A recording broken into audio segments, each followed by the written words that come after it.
Have you ever caught yourself laughing out loud at something genuinely funny, only to have a sudden thought interrupt you? You pause and ask yourself, wait, why am I laughing right now? Is this just a coping mechanism? And by simply having that thought, you completely ruin the joke.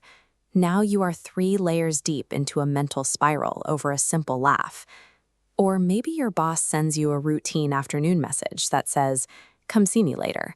To anyone else, that is just a standard meeting, but your brain instantly runs a hidden equation. You dissect the wording, search for an invisible coldness, and immediately start calculating exactly how you might have messed up. Society often romanticizes this level of extreme observation. People call it a superpower or praise you for being an old soul. But if you actually live with this, the reality is significantly less poetic and incredibly exhausting. This level of awareness functions like an invisible application running constantly on your phone. It is a hidden browser tab that refuses to close, quietly sitting in the background and draining your emotional battery while you try to go about your day.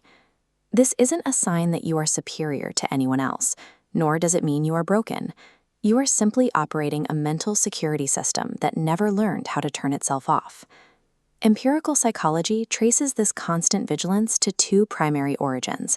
It is either something you are born with or something you learn to stay safe. For some, it is biological. These individuals are born with a nervous system that acts like an ultra-fine mesh filter. It fails to strain out the tiny details of everyday life, meaning every slight shift in tone or body language is processed in high definition.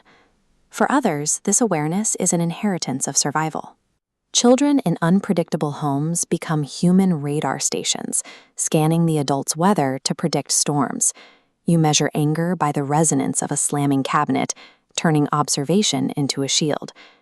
The difficulty is that while the childhood threat is long gone, the nervous system never received the message to power down the radar. Your brain is operating a perfectly calibrated smoke alarm designed to save you from a house fire. The problem is, it now screams at you during a completely harmless event, like making toast. This state fundamentally changes how your brain processes your internal world. It creates a mechanical loop where your thoughts and your body work against each other. Your mind has developed a habit of stepping outside itself. Instead of just feeling sad, you immediately step back to critically observe it. You interrogate yourself, demanding to know if your tears make logical sense or are justified by the facts of your life. Your brain also struggles to stay within its own emotional boundaries. When someone near you taps their foot with nervous energy, or a friend shares a story of grief, your brain mirrors those signals, absorbing their physical pain directly into your chest. This loop is fueled by an internal sensor monitoring your heartbeat and breath. Normally, it runs quietly, but for you, it's a hypersensitive monitor. When coffee increases your heart rate, the brain screams danger, flooding your body with stress chemicals, triggering a panic response. Your overprotective nervous system is misreading the body's signals. It is treating a harmless physical hum as a sign of a total emergency. This leads to a frustrating paradox. You likely have a deep, encyclopedic understanding of your own mind. You can name your triggers and your trauma responses. So why doesn't that understanding bring you any actual relief? Your insight is stuck in your head, while your reactions are stuck in your body. You can intellectually explain exactly why you feel anxious, but your physical self is still vibrating with static and panic. You developed this awareness to stay safe, not to heal. It was designed to help you predict the next problem, not to bring you peace.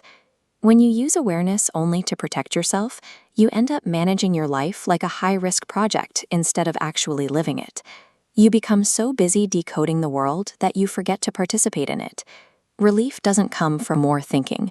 It comes from teaching your body that it is safe, allowing your physical nervous system to catch up to what your mind already knows. You aren't broken, and you don't need to turn off your awareness. You just need to learn how to change its intensity, turning it from a harsh laser that exposes every flaw into a warm light that helps you see the world clearly. The first step is moving out of the mind and back into the body. When overanalyzing a moment, pause.